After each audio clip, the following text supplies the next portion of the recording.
নজিরবিহীন গণ অভ্যুত্থানে ফ্যাসিবাদ পতনের দিন ৫ আগস্ট, দেশ জুড়ে নানা আয়োজন।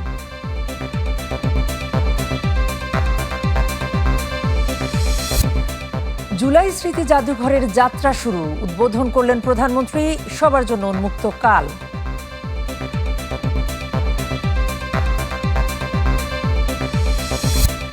এবং আজও স্মৃতিতে অম্লান ৩৬ জুলাই, আত্মত্যাগের যথাযথ মূল্যায়ন না হওয়ার আক্ষেপ। বিএনপি সকল গণ অভ্যুত্থানের সুবিধাভোগী, কিন্তু কোনো গণ অভ্যুত্থানের আকাঙ্ক্ষাই তারা বাস্তবায়ন কখনোই করেনি।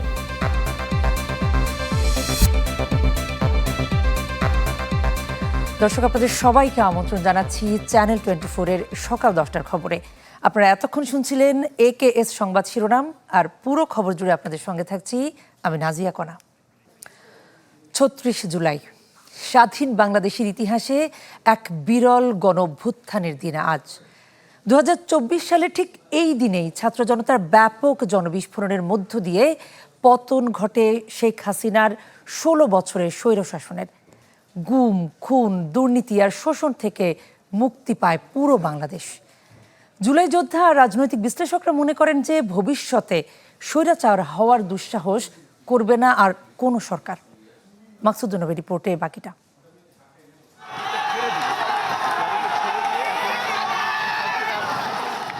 একটি সিজদা, আমরা দেখতে পাচ্ছি সেনার সদস্যরা তাদেরকে রাস্তা ছেড়ে দিল। একটি রক্তক্ষয়ী বিপ্লব জয়ের প্রথম মুহূর্ত।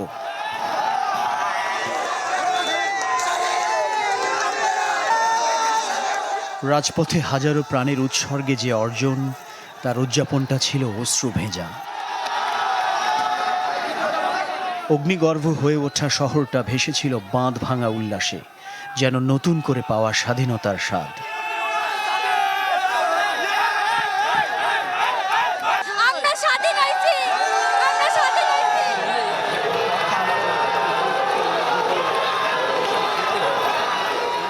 পাঁচ আগস্টের কঠোর কারফিউ ভেঙে ছাত্র জনতার ঢল নামে রাজপথে, যেন মৌচাকে ঢিলের আঘাতে ঝাঁকে ঝাঁকে বিক্ষুব্ধ মৌমাছিরা পিছু নিয়েছিল অভিন্ন শত্রুর।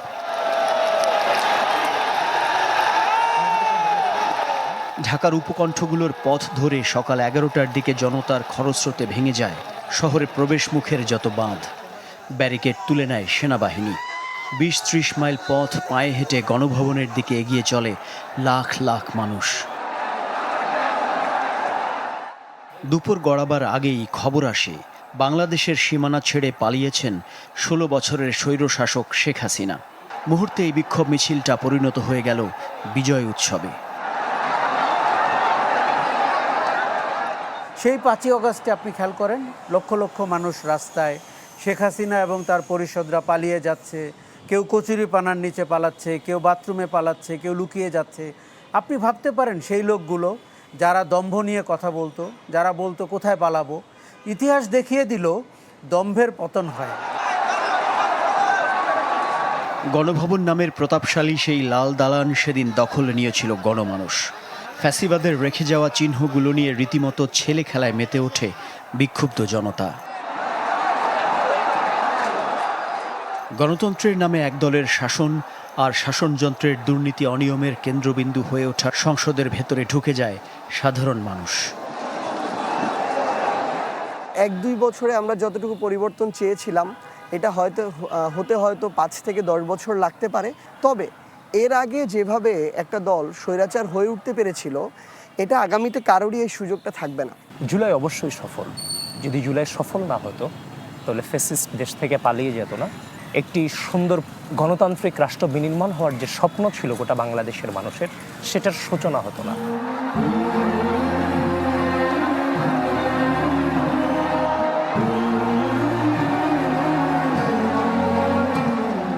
যুগে যুগে একনায়কদের ক্ষমতার জবনিকাপাত যেভাবে হয়েছে, ঠিক যেন সেই পথ ধরে শেখ হাসিনা সরকারের সমাপ্তি। তবে বাংলাদেশের বুকে ৩৬ জুলাইয়ের কাব্য লিখতে লাল কালি খরচ হয়ে গেছে অনেক অনেক ঋণ জমেছে ১৪০০ শহীদ আর অঙ্গ হারানো হাজারো যোদ্ধার কাছে। সে ঋণ কতটুকু পরিশোধ হলো, এ প্রশ্ন নিরুত্তর রেখেই শুরু হলো জুলাই গণঅভ্যুত্থানের ৩য় বছর।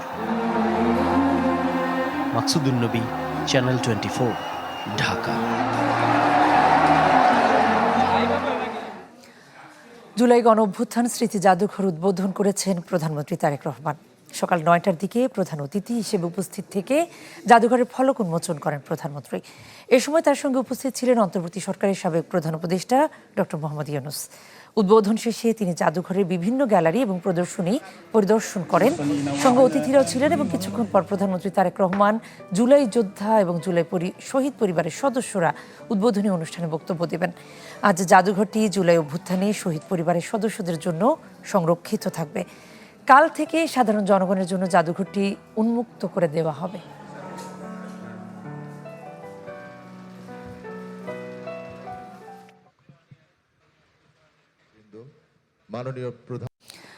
দর্শক, জুলাই গণঅভ্যুত্থান দিবসের কর্মসূচি আজকে দেশব্যাপী চলছে এবং এই মুহূর্তে খুলনায় যাব সেই কর্মসূচির খবর জানতে আমাদের সঙ্গে যুক্ত হচ্ছেন বেল্লাল হোসেন সজল। সজল, যেই স্বপ্ন নিয়ে জুলাইয়ের এই গণঅভ্যুত্থান ঘটলো, সেই স্বপ্ন এই 2 বছরে কতটা বাস্তবায়নের পথে আছে, কি বলছে খুলনাবাসী, আর আজকে কি কি আয়োজন থাকছে? খুলনা মহানগর গণ অধিকার পরিষদ খুলনা মহানগর হাজারো শহীদের রক্তের বিনিময়ে যে জুলাই, সেই জুলাইকে আজকে শ্রদ্ধা নিবেদন করছে খুলনার আপামর জনগণ। এবং আমরা দেখেছি সকাল 9টা থেকেই যে খুলনার যে শিববাড়ি মোড়, যেটি ছিল 24শে জুলাইয়ের একটি রঞ্জিত পথ, যেই জায়গাটিতে দাঁড়িয়ে সকল যে আন্দোলনগুলো ছিল সেই আন্দোলনের প্রাণ কেন্দ্র ছিল, এখান থেকেই আন্দোলনের একটি প্রাণ কেন্দ্র। সেই জায়গাটিতে আমরা দেখছি যে 2024 সালের যে জুলাই স্মৃতিস্তম্ভ, সেই স্তম্ভটি নির্মিত হয়েছে এবং এখানেই কিন্তু প্রতি বছর শ্রদ্ধা নিবেদন করেন। আজকে সকালেও ঠিক তেমনটি আমরা দেখেছি যে একেবারেই শুরুতেই যে যারা জুলাই শহীদ পরিবারগুলো রয়েছে এবং আহতরা রয়েছেন তারা প্রথমে শ্রদ্ধা নিবেদন করেছেন। এরপরেই আমরা দেখেছি বিভাগীয় প্রশাসন, জেলা প্রশাসন, পুলিশ, আইন শৃঙ্খলা বাহিনীর যারা সদস্যরা রয়েছিলেন তারা শ্রদ্ধা নিবেদন করেছেন। বিভিন্ন রাজনৈতিক দল, তাদের সদস্যরা এখানে এসেছিলেন, তারা শ্রদ্ধা নিবেদন করছেন। এবং সকলের যেটি একটি বলার জায়গা যেটি ছিল যে যেই বাংলাদেশের জন্য এই ত্যাগ, নতুন বাংলাদেশ বিনির্মাণ, সেই প্রত্যাশাটা আসলে কতটুকু পূরণ হয়েছে। তারা অনেকেই বলছেন যে অনেকটা প্রত্যাশা পূরণ হয়েছে, আবার অনেকেই অপ্রত্যাশার কথাগুলো বলেছেন। এখনও কাঁধে কাঁধ মিলে একত্রিত যে ঐক্যবদ্ধ বাংলাদেশ গড়ার যে প্রত্যয় ছিল, সেই প্রত্যয়কে সামনে নিয়ে দল মত নির্বিশেষে নতুন বাংলাদেশ, বৈষম্যহীন বাংলাদেশ গড়ার প্রত্যাশাও কিন্তু তারা করেছেন এখানে যারা এসেছিলেন। এবং আমরা দেখছি এখনও অনেকে আসছেন, তারা এখানে শ্রদ্ধা নিবেদন করছেন। আপনারা দেখতে পাচ্ছেন যে ইতিমধ্যে শ্রদ্ধা নিবেদন শেষে যে অন্যান্য যে কর্মসূচিগুলো রয়েছে সেই কর্মসূচি পালনের লক্ষ্যে কিন্তু বিভিন্ন মানুষ বিভিন্ন স্থানে গিয়েছেন। এরপরেই খুলনার যে শিল্পকলা একাডেমি রয়েছে, সেই শিল্পকলা একাডেমিতে যে জুলাই স্মৃতি স্মরণ এবং আলোচনা সভা রয়েছে, বিকেলে ফুটবল প্রীতি ম্যাচ রয়েছে এবং বিভিন্ন যে শিক্ষা প্রতিষ্ঠানগুলো রয়েছে সেখানে চিত্রাঙ্কন প্রতিযোগিতা রয়েছে। পাশাপাশি অন্যান্য যে মসজিদ, উপাসনালয়গুলো রয়েছে সেখানেও কিন্তু নানা ধরনের যে কর্মসূচি, প্রার্থনা, সেগুলো কিন্তু রয়েছে। এবং খুলনায় গড়ি গড়ি বৃষ্টি উপেক্ষা করেও আমরা দেখছি যে বিভিন্ন যে সংগঠনগুলো রয়েছে সেই সংগঠনের সদস্যরা আজকের এই দিনটিকে স্মরণ করছেন। এবং এখানে যারা এসেছিলেন জুলাই আহতরা বা জুলাই যোদ্ধা, যারা এই যে জুলাই 24শে জুলাই রাজপথে ছিলেন, তারা যেটি বলছেন যে এখনও অনেক যারা আহতরা রয়েছে তাদেরকে সুচিকিৎসা, পাশাপাশি তাদের যে প্রত্যাশার জায়গাগুলো ছিল, চাওয়াগুলো ছিল, সেই চাওয়াগুলো পূরণের কিন্তু দাবি জানিয়েছেন। পাশাপাশি সরকারের দৃষ্টিও তারা দৃষ্টি দেওয়ার কথা বলেছেন। যারা এখনও আহত রয়েছে তাদেরকে চিকিৎসার কথা বলছেন। পাশাপাশি আমরা দেখছি যে খুলনা সারাদিন ব্যাপী যে নানা কর্মসূচি সেটি কিন্তু গ্রহণ করা হয়েছে এবং সেই কর্মসূচির অংশ হিসেবেই কিন্তু সকাল 10টায় খুলনার যে বসুপাড়া কবরস্থান রয়েছে সেখানে কিন্তু শহীদ সাকিব রায়হানের যে পরিবার যে কবর রয়েছে সেই কবর জিয়ারতের কর্মসূচি রয়েছে। এছাড়া বেলা 11টায় শিল্পকলা একাডেমিতে যে স্মৃতিচারণ এবং আলোচনা অনুষ্ঠান এবং জেলা প্রশাসনের পক্ষ থেকেই কিন্তু আজকে সকালে খুলনা শিববাড়ি মোড়, সেই শিববাড়ি মোড়ে এই স্মৃতিস্তম্ভে শ্রদ্ধা নিবেদন করেছেন মুক্তিযোদ্ধা সহ বিভিন্ন যে নানা শ্রেণী পেশার মানুষ, তারা এখানে জড়ো হয়েছে এবং তারা এখানে এসেছেন। এবং তারা সকলের মুখে একটি কথা যে এই বাংলাদেশ গড়ার প্রত্যয়ে তারা একত্রিত হয়েছিলেন 24শে জুলাই, সেই রকম বৈষম্যহীন একটি বাংলাদেশ তারা কিন্তু প্রত্যাশা করছেন। তো সবাই আমার কাছে খুলনা থেকে এই ছিল জুলাই গণঅভ্যুত্থানের দিবসের সবশেষ। সজল, আপনাকে ধন্যবাদ। আমরা যেতে চাই চট্টগ্রামে, আমাদের সঙ্গে যুক্ত আছেন ইবেন মীর। ইবেন মীর, আপনার কাছে জানতে চাই জুলাই গণঅভ্যুত্থানের কি কি কর্মসূচি চলছে চিটাগংয়ে?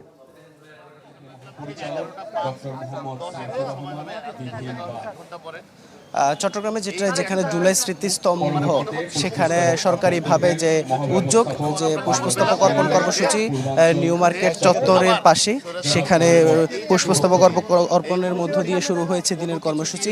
এখন কথা বলছেন পার্বত্য চট্টগ্রাম ও ভূমি প্রতিমন্ত্রী মোহাম্মদ হেলাল উদ্দিন। তিনি পুষ্পস্তবক অর্পণ শেষে সাংবাদিকদের সাথে কথা বলছেন। আমরা একটু তার বক্তব্যেই চলে যাই সরাসরি। ছাত্র শ্রমিক জনতা সকলে মিলে যে উদ্দেশ্যে এই দেশকে আবার গণতান্ত্রিক প্রক্রিয়া ফেরত এসছে, সেটা হচ্ছে বাংলাদেশের প্রান্তিক জনগণের জীবনমানের উন্নয়ন করা, তাদের এই দেশে শান্তি শৃঙ্খলা ফিরিয়ে আনা এবং এই দেশ থেকে সকল ধরনের বৈষম্য দূর করা। আমরা সেই লক্ষ্যে কাজ করে যাচ্ছি। আপনারা জানেন, গতকালই আমাদের স্বরাষ্ট্রমন্ত্রী জনাব সালাউদ্দিন আহমেদের নেতৃত্বে এবং আমাদের আইনমন্ত্রী আসাদুজ্জামান সাহেব সহ আমরা সংবিধান সংশোধন কমিটির প্রথম সভা আমরা করেছি।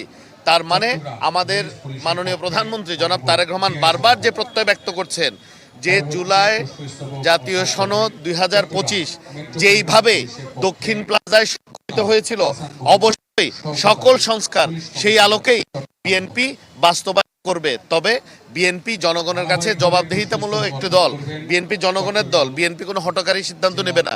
বিএনপি সকল অংশীজনের সাথে আলাপ আলোচনা করে, সবার সাথে মত বিনিময় করে একটি সংস্কার প্রস্তাব যেটা প্রয়োজন সেটা সংবিধান সংস্কারের মাধ্যমে, অবশ্যই সংশোধনের মাধ্যমে অবশ্যই তারা গ্রহণ করবে। যার প্রথম উদ্যোগ আগে তো অন্যান্য সেক্টরে হয়েছে, এই সংবিধান সংশোধন নিয়ে যে বিষয়টি এসছে, এটা গতকালই তার যাত্রা শুরু হয়েছে। এবং আমি খুবই আনন্দিত এবং ধন্যবাদ জানাই মাননীয় প্রধানমন্ত্রীকে যে 5ই আগস্টে বিএনপি দেশ পরিচালনার দায়িত্ব পাওয়ার পরে যে প্রথম 5ই আগস্ট আসছে, তার আগেই এই সামনে রেখে যে যাত্রা মাননীয় প্রধানমন্ত্রী জনাব সকল যে প্রতিশ্রুতি আমরা দিয়েছিলাম নির্বাচন আগে, ইনশাআল্লাহ সকল জুলাই যোদ্ধা যারা প্রকাশ্যে এসেছেন, যারা প্রকাশ্যে আসেননি, তাদের সকলকে আমাদের পক্ষ থেকে, চট্টগ্রামের পক্ষ থেকে, বাংলাদেশ জাতীয়তাবাদী দলের পক্ষ থেকে এবং সরকারের পক্ষ থেকে রক্তিম শুভেচ্ছা অভিনন্দন জানাচ্ছি। ভালো থাকবেন। কথা বলছিলেন ব্যারিস্টার মীর হেলাল উদ্দিন। আর এছাড়া এখন এই মুহূর্তে প্রশাসনের যে উচ্চপদস্থ কর্মকর্তা, তারা পুলিশ কমিশনার আর চট্টগ্রাম রেঞ্জের ডিআইজি, এছাড়া বিভিন্ন যে সরকারি দপ্তরগুলো রয়েছে, তাদের যে শ্রদ্ধা নিবেদন জুলাই স্মৃতিস্তম্ভে, সেই শ্রদ্ধা নিবেদন কর্মসূচি চলছে।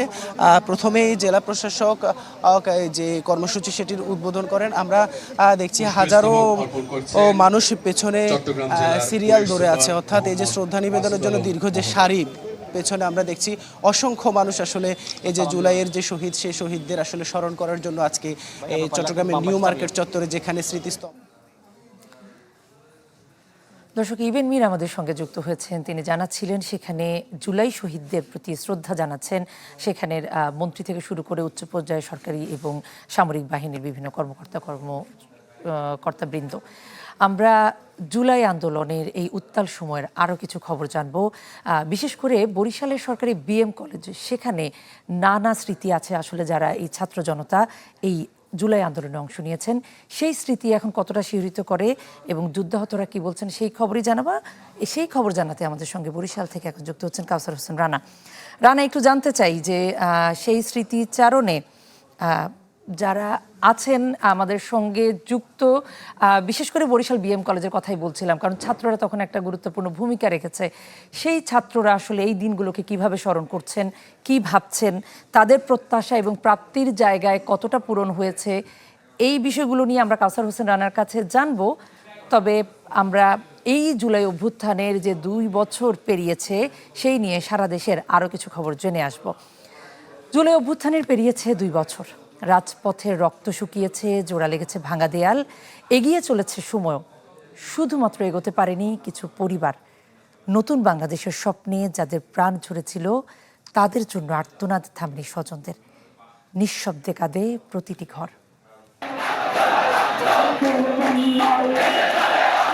কোটা সংস্কার থেকে সরকার পতনের আন্দোলন 2024-এর আগস্টে উত্তাল হয়ে ওঠে কুষ্টিয়ার রাজপথ।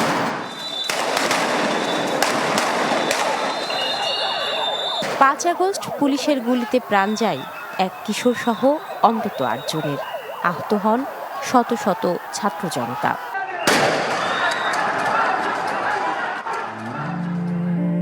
সেদিন বাড়ি থেকে কাজের উদ্দেশ্যে বের হন দিনমজুর আশরাফুল ইসলাম।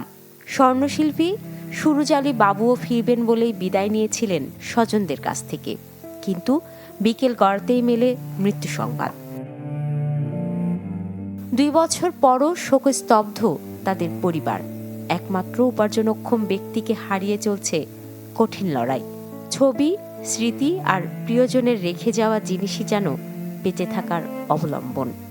আমার সঙ্গে যা হয়েছে আর কোনো মেয়ের সঙ্গে যেন এরকম না হয়। আমার ছেলে মেয়ে তো বাপ বলে ডাকতে পারছে না। বেটাই মনের শান্তি, মা বলে ডাকলে সব আগুন নিভে যায়। আমরা চাই সুস্থ সুন্দরভাবে যে আসল দোষী তার শাস্তি হোক। আন্দোলনে আহত অনেকেই গুলির স্প্লিন্টার নিয়ে জীবন কাটাচ্ছেন। বলছেন তাদের আত্মত্যাগের যথাযথ মূল্যায়ন হয়নি এখনো। এত মানুষের রক্ত ঘাম, এত মানুষ মারা গেছে, কিন্তু দিন শেষে দেখেন আমাদের যে প্রত্যাশা ছিল জুলাই আন্দোলনকে ঘিরে, সেই প্রত্যাশা কিন্তু আমরা সেই প্রাপ্তির জায়গায় পৌঁছাতে পারিনি। একই আন্দোলনের শোকের ভার বহন করছে চাঁদপুরের অন্তত 31টি পরিবার। কেউ হারিয়েছেন সন্তান, কেউ ভাই, কেউ বা স্বামী। সদর উপজেলার রঘুনাথপুরের সাজ্জাদ হোসেন ছিলেন তাদেরই একজন। ঢাকায় পুলিশের গুলিতে প্রাণ যায় তার। ছেলের ছবির দিকে তাকিয়ে এখনো চোখ ভেজে বাবা মার।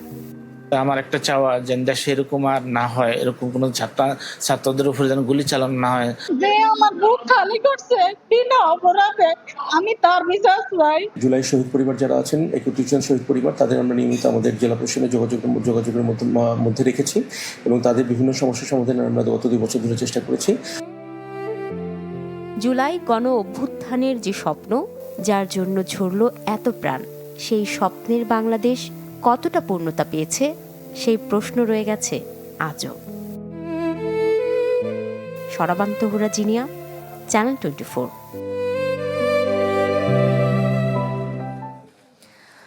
2 বছর পর আবারও 36 জুলাই আজ। রক্তক্ষয়ী সেই লড়াইয়ে চট্টগ্রাম তখন আন্দোলনে বারুদের দাও দাও করে জ্বলছিল। এখানেই প্রথম একদিনে শহীদ হন ওয়াসিম শান্ত সহ মোট 3 জন, যার দাবানল ছড়িয়ে পড়েছিল সারা দেশে। ছাত্র জনতার বিজয়ের দিনটি আজও স্মৃতিতে অম্লান জুলাই যোদ্ধাদের। 2 বছর পরও শহীদদের সেই স্বপ্ন পূরণ না হওয়ার আক্ষেপ যেমনটা আছে, ঠিক তেমনি এখনো আশাহত হতে চান না জুলাইয়ের অনেক সৈনিকরাই। ইবেন মিনের রিপোর্ট। কোটার বিরুদ্ধে আন্দোলন, যা পরে রূপ নেয় রক্তক্ষয়ী সংগ্রামে, যার উত্তপ্ত ক্ষেত্র ছিল বন্দরনগরী চট্টগ্রাম। 36 দিনের সেই লড়াই শেষ হয়েছিল 2024-এর এই দিনে, যেদিন স্বৈরাচারের ক্ষমতার মসনদ ভেঙে চুরমার হয়েছিল গণ আন্দোলনে। 2 বছর পর এসে যারা সামনে থেকে নেতৃত্ব দিয়েছিলেন চট্টগ্রামে, তাদের চোখে এখনো ভাসে বিভীষিকাময় মুহূর্তগুলো।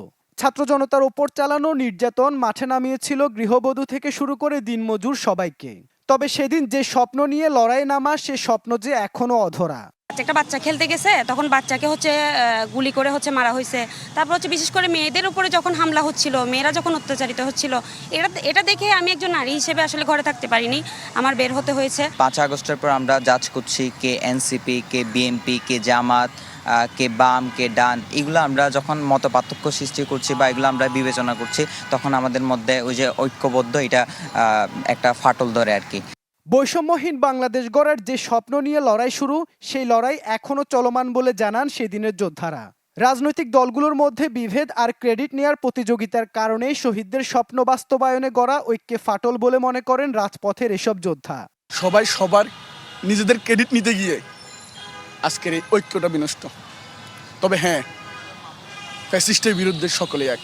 জুলাই গণঅভ্যুত্থানে যারা সম্মুখসায় নেতৃত্ব ছিল, তাদের অনেক ভুল সিদ্ধান্ত ছিল। তাদের ভুল সিদ্ধান্তের পাশাপাশি তারা বুঝতে পারেনি তাদের কি করা উচিত।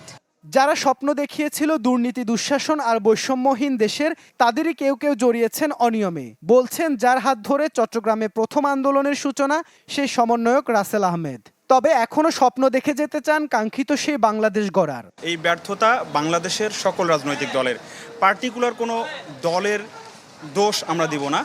তবে যারা আমাদেরকে এই স্বপ্ন দেখিয়েছিল, তারাই সেই পথকে বেছে নিয়েছে যে পথে বিগত সময়ে বাংলাদেশ গিয়েছিল। 1 মাসের আন্দোলন সংগ্রামে চট্টগ্রামে প্রাণ দিয়েছিলেন 11 ছাত্র জনতা, আহত কয়েকশো, যাদের অনেকে এখনো বয়ে বেড়াচ্ছেন ক্ষতচিহ্ন।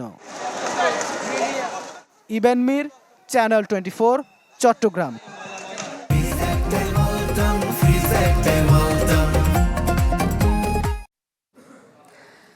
সেদিন সবার কণ্ঠে ছিল দ্রোহের স্লোগান। চাওয়া ছিল চাই না এমন বাংলাদেশ, যেই বাংলাদেশ জনগণের অধিকারকে রক্তাক্ত করে। তবুও গণঅভ্যুত্থানের 2 বছরে অধরা কাঙ্ক্ষিত পরিবর্তন, যার দায় অন্তর্বর্তী সরকারের দুর্বলতা বলে মনে করেন জুলাই আন্দোলনের নেতা নাহিদ ইসলাম। তিনি বলেন, সংস্কারের কথা বলেও নির্বাচনের জন্য রাজনৈতিক দলগুলোর সাথে সমঝোতা করেছে অন্তর্বর্তী সরকার। অন্যদিকে বিএনপিকে এই অভ্যুত্থানের সুবিধাভোগী আখ্যা দিয়ে প্রশ্ন তোলেন সরকারের দায়িত্ব নিয়ে। ভোটার আড়ালে কোনো বৈষম্য থাকা চলবে না। যত রাজাকারের বাচ্চারা নাতিপুতি হলো মেধাবী, তাই না?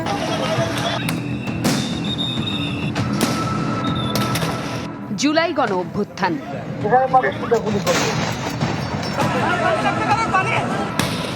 প্রজন্মের স্লোগানে ক্ষোভ আর দ্রোহের প্রতিচ্ছবি।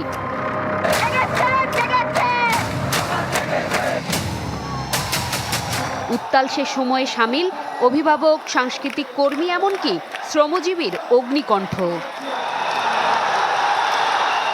বাংলা ব্লকেট, কমপ্লিট শাটডাউন, দ্রোহযাত্রা হয়ে 9 দফার অসহযোগ আন্দোলন রূপ নেয় 1 দফায়।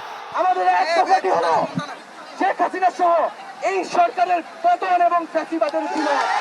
অবশেষে রক্তাক্ত দীর্ঘ জুলাই পেরিয়ে আসে ছাত্র জনতার বিজয়। গণ অভ্যুত্থানের 2 বছর পেরিয়ে স্বাদ মেলেনি পরিবর্তনের আকাঙ্ক্ষার। তাই তো জনমনে আজও ঘুরে ফিরে আসে নানা প্রশ্ন।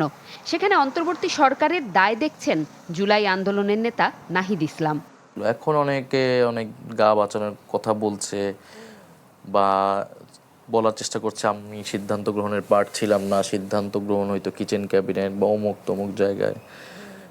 তো সবাই তো এটার পার্ট ছিল, তো রেসপন্সিবিলিটি সবাইকেই নিতে হবে, যারাই সেখানে ছিল, ইনক্লুডিং মি। অন্তর্বর্তী সরকারেরই সংস্কার বা যা যা পরিবর্তন তার পক্ষে সক্ষম ছিল সেটা করে ফেলা উচিত ছিল, সংবিধান পরিবর্তন করে ফেলা উচিত ছিল। অভ্যুত্থানে জন্ম নেয়া এনসিপির আহ্বায়কের মতে, সংস্কারের কথা বলেও নির্বাচনের জন্য রাজনৈতিক দলগুলোর সাথে সমঝোতা করেছে অন্তর্বর্তী সরকার। আমাদের তো আকাঙ্ক্ষা বা প্রত্যাশার জায়গাটা ছিল যে এটা বিপ্লবী সরকার হবে বা বিপ্লবের চেতনা ধারণ করা সরকার হবে। তো সংবিধান বাতিল না করা সে বা স্থগিত না করা ফলে অন্তর্বর্তী সরকার দুর্বল হয়েছিল সেই সময়। অন্তর্বর্তী সরকারও তার চরিত্রটা ঠিক করতে পারে নাই। সে সংস্কারের কথা বলছে, কিন্তু সে আবার এসে ইলেকশনের জন্য কম্প্রোমাইজ করছে রাজনৈতিক দলগুলোর কাছে। তো সেই সময় সংস্কারগুলো করে ফেলা উচিত ছিল। ক্ষমতায় আসার পর নতুন সরকারের ভূমিকা নিয়েও প্রশ্ন তোলেন নাহিদ। দাবি করেন, গণ অভ্যুত্থানের সুবিধাভোগী হয়েও অভ্যুত্থানের আকাঙ্ক্ষা বাস্তবায়ন করেনি বিএনপি। বিএনপি সকল গণ অভ্যুত্থানের সুবিধাভোগী, কিন্তু কোনো গণ অভ্যুত্থানের আকাঙ্ক্ষাই যারা বাস্তবায়ন কখনোই করে নেই। তো লিডারশিপ ক্লেম করতে হইলে আমি বলেছি যে এটা রেসপন্সিবিলিটি, দায়িত্ব সহকারে ক্লেম করা উচিত।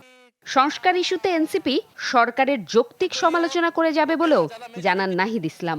গণ অভ্যুত্থান হোক, সরকার ওই রকম জায়গায় যাক, এটা তো আমরা চাই না। এবং গণ অভ্যুত্থান করেই কেন আমাদের সবকিছু আদায় করতে হবে। আমরা জুমাতুল বিদা, চ্যানেল 24, ঢাকা। দর্শক, আরও কিছু খবর জানাবো। বিভিন্ন শিক্ষা প্রতিষ্ঠানে হামলার প্রতিবাদে ঢাকা বিশ্ববিদ্যালয়ের গণজামায়াতের কথা বলেছেন জামায়াতের সহকারী সেক্রেটারি জেনারেল হামিদুর রহমান আজাদ। আমরা সরাসরি সেখানে যাচ্ছি। সংসদের মাননীয় সংসদ সদস্য রফিকুল ইসলাম খান এ পর্যায়ে বক্তব্য নিয়ে আসছেন মাওলানা রফিকুল ইসলাম খান।